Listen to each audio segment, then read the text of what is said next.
Well, welcome to Elevenses from New Zealand. It's show number 316. It's Wednesday, the 1st of March, and I am Kevin Williams of Survival Skills Rider Training.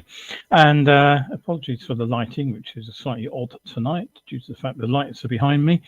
What have we got for you today? Well, latest update from my trip to New Zealand to work on the Shiny Side Up events here. We'll have a look at England's smart motorways, and they suffered a 2-hour failure the other week. 2 bikes in Delhi fell into a sinkhole. Sounds like England's roads at the moment. A councillor has been told to stop making DIY pothole repairs. And taxibike schemes in India have been told to cease operations too. Meanwhile, Hesketh have been served with a winding up order. Not quite sure how that will pan out. But there is a bleak outlook for Northern Ireland's road racing events. And we'll finish off with today's discussion point, which is all about the go in slow, turn in late technique to taking corners. It's a simple recipe for sorting out bend crashes. So setting yourselves down for the next few minutes while we cover the latest news. Now, just one thing to tell you about in case you have missed it. Because I am in New Zealand at slightly short notice, the normal live event which would have been on the first Wednesday of March has actually been pushed back. It's cancelled for March. It's now going to go out on the first Wednesday in April instead. And that will be all about pre-performance preparation. It's about how to get your race face on, even though you're just riding on the road. And it's all about psychology techniques, which come in really useful for actually preparing ourselves to perform well on the road. And the May event will be the full Science of Being Seen presentation. That has duly been pushed back a month too. So put those two in your diary and look out for more updates on those. All right. Okay. So where are we? What are we doing? Well, we're in Wanganui at the moment. We've just completed the evening talk event. Got back from that about 45 minutes ago. And I was sharing time there with Brittany Morrow, Dr. Chris Hurren, Dave Kilty from the ACC. And who was the other speaker? I'm just trying to remember. Yeah, that was it. That was the 4 of us, wasn't it? It was me. I was the other speaker. I knew there were 4 people.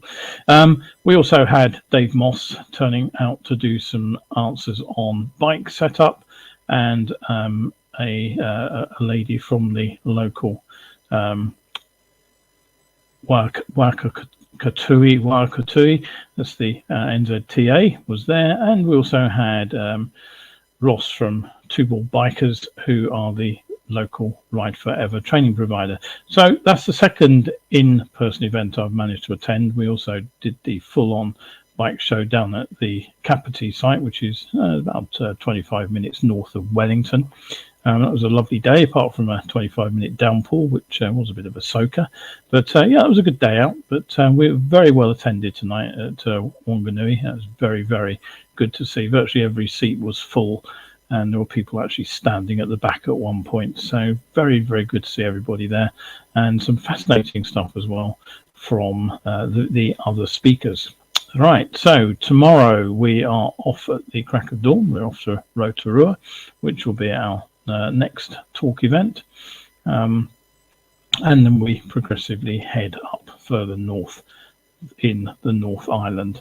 And it all comes to a stop on the 5th of March. So we're pretty close to the end of the tour. It's been a bit disappointing. Of course, we missed the South Island altogether. I had to do 2 of those on Zoom, one from the UK, one from a hotel room in Auckland, where we were stuck after the cyclone hit, and the 2 events in Napier and Gisborne, both cancelled. But we're on the road, and we are able to get around. So looking forward to doing the next one tomorrow night too.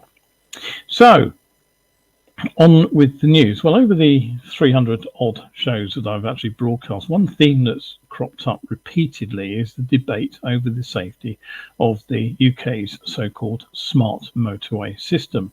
Now, just before I left the UK for New Zealand, I reported on the phantom lane closures with no vehicles actually stopped. before the lights had gone off again. And the much more dangerous incident that we encountered, where there were two vehicles actually stopped in a live running lane with no warning that the lane was blocked, no lane closures. So basically there were vehicles swerving out to avoid a lorry and a car, which were both stopped in the inside lane. And there have been a number of fatal incidents in which vehicles stopped in those live lanes have been hit from behind. And some of those have even happened with the safety systems working. But it turns out that last Wednesday, these smart motorway systems failed across much of England.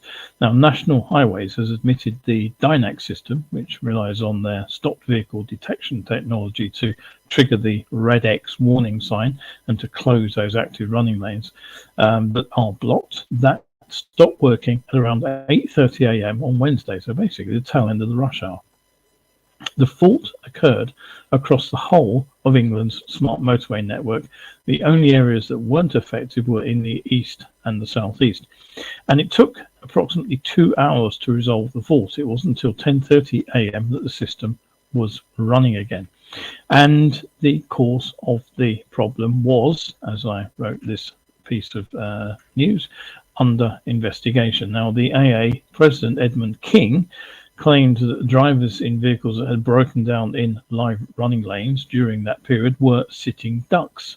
And he said so-called smart motorways cease to be smart when the technology fails. High's Operational Control Director, Andrew Page Dove, he said, "We're urgently investigating an unplanned outage of our traffic management system that took place this morning. Engineers worked hard to get the system back online as soon as possible, and we apologise for any inconvenience caused." Inconvenience? I think it's a little bit more than that. He continued, "We have well-rehearsed procedures to deal with issues which arise. We rapidly took steps to ensure the safety of road users, such as increased patrols and CCTV monitoring." More over almost the entire network. How many vehicles were actually available to patrol? And what did they do when they found a broken down vehicle anyway?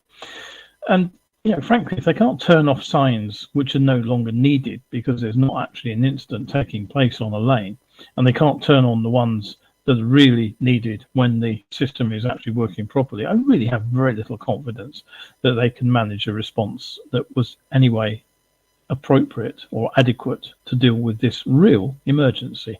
Making it sound like it was just a sort of somebody tripped a switch and it was just a matter of putting it back on again. It seems to me that the fact there were no major incidents during the failure is down to blind luck rather than any organisation on the highways people's part. And it seems this isn't the first failure either. Unbeknownst to me, the smart motorway safety systems previously suffered an outage lasting several hours on October the 26th. Okay, now if we don't possibly have some of the hazards that they do in Delhi, this is a particularly interesting photograph, because what you see is the moment a sinkhole opened up under two parked motorcycles. One of the bikes and the dog that was actually napping between them fell into the hole as the road here in Delhi suddenly gave way. A moment later, the second bike joined it as the road collapsed under that machine too. Now, a senior police officer did say no injury was reported, and hopefully that includes the dog, and the road has since been repaired. Meanwhile, the UK roads are going much the same way, though the locals here in New Zealand are complaining about the state of their roads. They really are in excellent condition compared to the UK, where swerving to avoid potholes isn't just a daily experience. It's now a routine driving event in towns and cities. We've had waves running whilst we've been driving around North Island, and every now and again it goes off with a pothole alert. And I looked hard for one the other day, and I discerned a sort of maybe a slight indentation in the road surface, which was maybe a couple of inches across. That was the only thing I could find wrong. But Luke Mason, a Conservative councillor from Colby Newham, which is Middlesbrough way, he's been taking pothole repairs into his own hands with doing some DIY work. But he reports, been told to stop in no uncertain terms by the council. A spokesperson from Middlesbrough Council said that while they were appreciative of Mr Mason's efforts, all highway repairs need to be carried out in line with health and safety guidelines and to appropriate standards, and it could be a serious breach if anything happened at one of the potholes he had repaired. Well, you have to ask, what is the health and safety guideline for leaving a pothole unrepaired, and what happens if you fall into a pothole which it takes out your wheel or your tyre? Very good question. I don't see an answer in the article from that. Councillor Mason said the repairs are far from perfect, but they leave the roads in a far better state than what they were before. I think it's important to realise how under pressure services are, so that you can't lay the blame solely on the council and officers. Well, fair enough. We all know budgets are under stress. This isn't the first time I've heard of DIY repairs to roads being banned. When I lived in Kent, a local tarmac company was actually using leftover material to patch potholes in roads, and they were actually issued with legal notice to desist. Now, Middlesbrough Council, they are actually scaling back their investment in road repairs from 15 million, which was planned, to just 7.5 for their 2023-24 budget. So that will save them £162,000 in financing costs. In other words, having to borrow the money to pay for the pothole repairs. The result will be the reduction of the council's capacity to maintain roads by approximately 2/3. So if you're hoping that potholes are going to be repaired anytime soon by your council, I should look away now. Now, all right, got a couple of comments here. Let's just bring those in. Christine is saying morning or evening. Yes, I'm not sure myself. I think it's evening here. Richard says morning, cold and sunny in Bristol. Well, it was quite hot and sunny in Wanganui, which is why I'm sporting something of a pommy tan at the moment. I forgot to put the suntan cream on before we went out and sat in the sun all day. Petro says good morning, and Terry says good evening. Nice to see you there, both of you. Well, all of you, actually, all four of you. Right, now, don't forget, these shows normally would go out 11 a.m. UK time, but I am in New Zealand at the moment, so they are a little bit random. As I say, we've just been back from a live talk series event this evening, so they're a little bit later than in my time, New Zealand, a little bit early for you in the UK. So thank you to everybody who's made the effort to look in. Now, we're used to companies like Uber offering taxi services using cars, but in many countries, Uber and other ride-sharing companies such as Ola and Rapido have been offering bike taxi services. However, it seems that in India, these have been operating against the law that says that two-wheelers cannot engage in commercial activity of transporting passengers without a commercial registration number. And so these ride-share operators have been dealt a significant blow when the Delhi government issued a public notice last week instructing them to halt their bike taxi services with immediate effect. The ban affects all two-wheelers with non-transport, i.e. private registration numbers, and carrying passengers on hire is a commercial operation, and therefore, if you are not on a commercial operator's license, it is a violation of the Delhi Motor Vehicle Act. Now, riders themselves have been threatened with fines, suspension of the licence, and even imprisonment for second or subsequent offences. But the notice also declared that the digital platforms themselves responsible for supporting the activity would also be subject to fines. Now, a few weeks ago, Rapido had contested the Bombay High Court ruling, which demanded they halt their operations, their jurisdiction, as they were operating without a legal license. And they, Rapido, lost their appeal. Now, at the moment, car and cab services are still legal. Presumably they are on commercial plates. Right, now, where was my next story? It was here. Now, you may remember this photo. I did pop this one up a couple of weeks ago. It was a new, relatively inexpensive Hesketh motorcycle. They teased us with those photos of the old Honda engine, basically, in a new trellis frame. But we may not see it on the roads at all, because Hesketh motorcycles are facing insolvency because they have been served with a winding up order. Now, it appears that the customer who placed a £10,000 deposit on a machine, it's not been delivered in 2 years, and he's not been able to get his deposit back either. Now, he says that he's taken multiple attempts to get his cash back, and now he has handed matters to his solicitors, who have issued the winding up notice. Now, Hesketh owner Paul Sleeman, he blames the slippage of the delivery date on a combination of factors, he says, including COVID-19 and Euro 5 regulations. And he says that, quote, "For the record, I did on many occasions try to settle with Mr. Anderson, but he was not receptive, as he had his own agenda that has now become evident." Now, frankly, I would say that whilst nobody could have foreseen COVID, Euro 5 has been known about for years. And frankly, too, if you have put a deposit down on something and you're not getting it in the time frame agreed, then you should be able to get your deposit back. Now, Sleeman says the liquidation is not complete yet. When published, you, like many others, will discover there are 2 creditors and no significant bad debt. That was him talking to Motorcycle News. Now, anything else I was just going to remind you about? Yes, I was going to say that if you have missed any of my shows or posts, the easiest way to catch up with those is to pop over to my coffee.com survival skills page, and you can consider supporting my writing over there if you'd like, and that will open up access to lots and lots of better biking articles, going on for 1,000 at the moment, and the number is increasing, and it will go up even further, of course, when I get home from New Zealand, when I start adding some of the posts I've been writing while I've been over here. So, all right, what else is in the news? Well, over in Northern Ireland, the majority of road racing events, including the actual on-road races, the short circuit races, and even trials events, have now been cancelled for 2023, because after an emergency meeting, the organising clubs deemed it simply impossible to run these events because of soaring insurance charges. The Motorcycle Union of Ireland, the Ulster Centre, Chairman John Dillon, he said meetings have been held on Monday and Thursday, and, quote, "the consensus was that the costs proposed were for most clubs in order to provide the required public liability cover to run the planned events."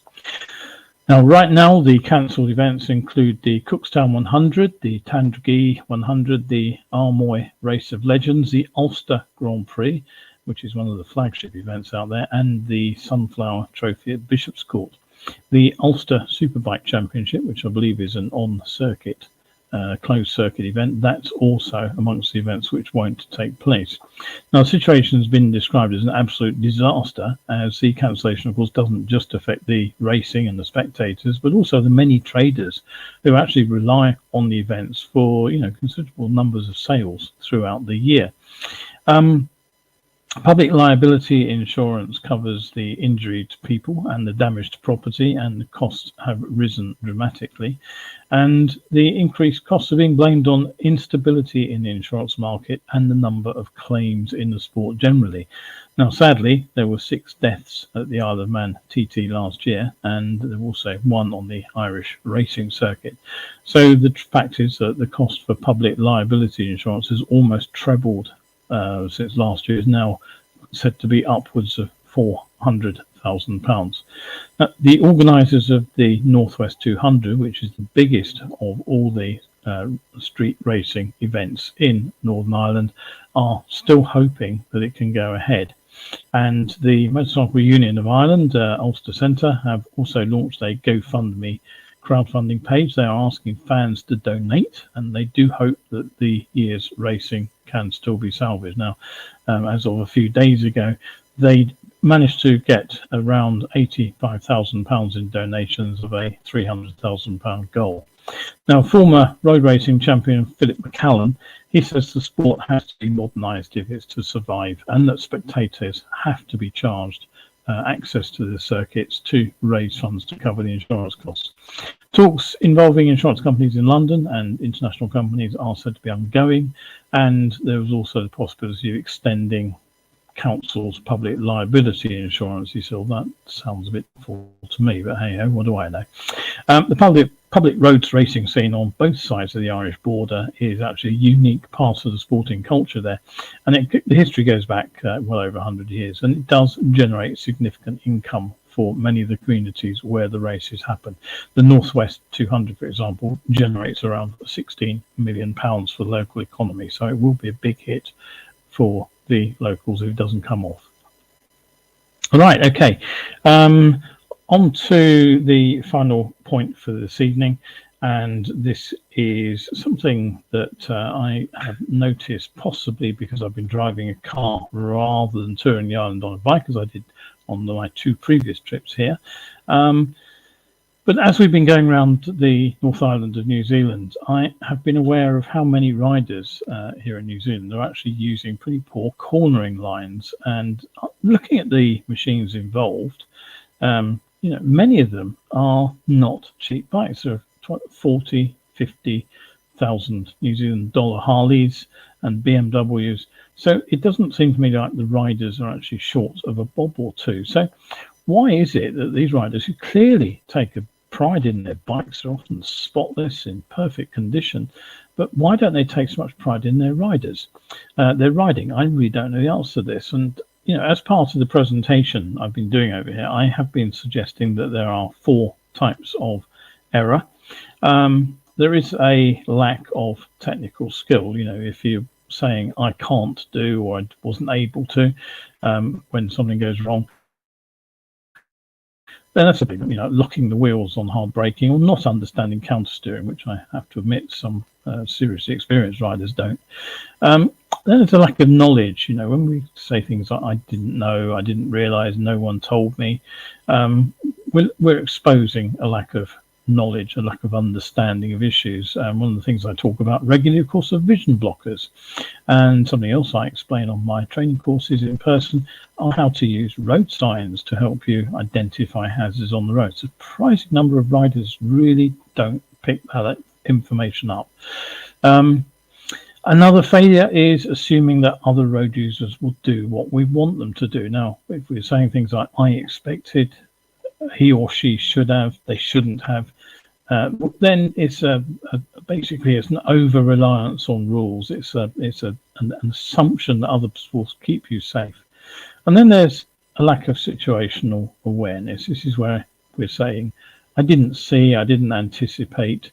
It's an imagination failure. It's a broader failing to understand the riding environment, and a lack of the awareness of hazards as we ride. Now, as I've said many times, junction collisions may be the result of a single mistake. In most cases, the driver fails to spot the motorcycle, but the explanations for those mistakes, which seem simple enough, are actually complex, and that's why I've created the Science of Being Seen project, to try to explain how it is that a driver fails to spot a motorcycle. But the mistake itself is a one-off. It's, if you think about it, the driver looks but fails to see the motorcycle. Cornering crashes are somewhat different. They are often the result of a series of minor errors that in isolation we could usually recover from, but they eventually stack up. That's the clusterfuck effect I talk about. So maybe we're a bit late on the brakes, maybe we end up running into the bend a bit too fast. That often means we turn in a little bit early, and that means we run wide on the way out of the bend and sometimes off the road. Now, if it's a left-hander and we get lucky, what happens if we run wide in a corner is an unplanned excursion across the white line down the middle of the lane, the road, and into the other lane, and if there's nothing coming, we get away with it. If we're unlucky, there's a vehicle coming the other way, and that does kill numerous riders, unfortunately, on corners. On right-handers, I've noticed that many riders here, and I do see it at home too, are cornering with their wheels next to the centre line. Some people mistakenly believe it's a racing line through the corner, it's the quickest way through, but often it again is a simple lack of understanding on how to get a bike round a corner, but it comes with 2 big problems. If the rider commits into the bend before they can see where it goes, and if the bend goes on a bit further than they expected, then the exit line is often into the grass at the side of the road. But there's another problem. If we cut into the corner too soon and we corner near the centre line, and if something comes the other way, we're likely to have to take evasive action. And that means steering away from the danger, picking the bike up right, and that's frying pan into the fire, because now we're going in a straight line. And if the bend is continuing around while we're going in a straight line, we're off to the grass again. If, of course, there is grass on the outside of the bend. If we're unlucky, it's something like a tree or a wall or a building. They're all pretty hard. And again, if we hit something hard on a corner like that, we tend not to walk away from those impacts. And that's why so many mature riders have crashes out of town on the kind of roads that we enjoy riding for the bends. And when you look at it, the figures for New Zealand and the UK aren't actually all that dissimilar. Now, there is a solution, and this is it. It's the late turn line. And just to explain how this works without giving you the full training course online, what we're doing is we're making sure that we get our speed off in a straight line. Once we've got our speed off in a straight line, the bike is much easier to handle around the bendy bit. But the trick is to make sure that we stay on the outside of the corner here for as long as it takes us to see where the road goes next. Now, somewhere around about this point here, and the blue line gives you an idea of the line of sight, we'll begin to get a clue that the road is going straight on the far side of the bend. So somewhere around about here, when we can see both sides of the road, that is the time to sharpen up our line, tip into the corner if safe, and get the bike upright, ready to drive out of the corner. So this is sometimes known as the late apex line, because the closest point we get to the centre line here is around about here. So it's way around the corner. It's nothing like the racing line, which would probably be something like that.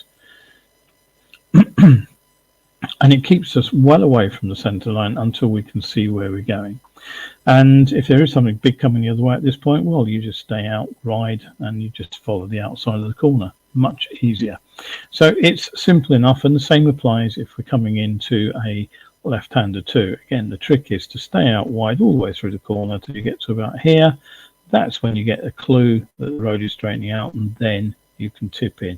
But again, what we're avoiding doing is cutting into the corner too soon and running out of space on the corner itself. Now, how do you learn it? Well, I teach it on my practical courses. So if you are anywhere where you can get to one of my training courses, I'm happy to run a session for you and explain exactly how it works.